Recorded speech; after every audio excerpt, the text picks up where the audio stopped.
হিন্দু দর্শনে ত্রিমূর্তি একই পরম ব্রহ্মের তিনটি বিভিন্ন রূপ, ব্রহ্মা, বিষ্ণু আর মহেশ, সৃষ্টি, পালন আর প্রলয়ের প্রতীক।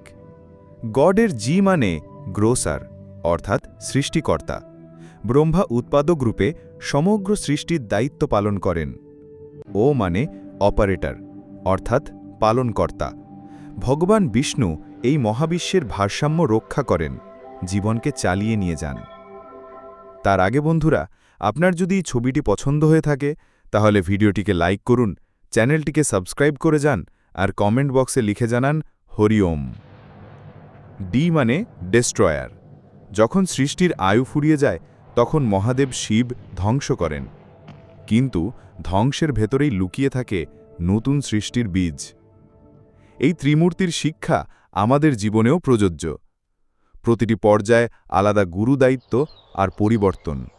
সংসার জীবনেও আমাদের আলাদা আলাদা দায়িত্ব আছে, কখনো সৃষ্টি, কখনো পালন আর কখনো পরিবর্তনের মধ্য দিয়ে শুরু হয় নতুন পথ চলা।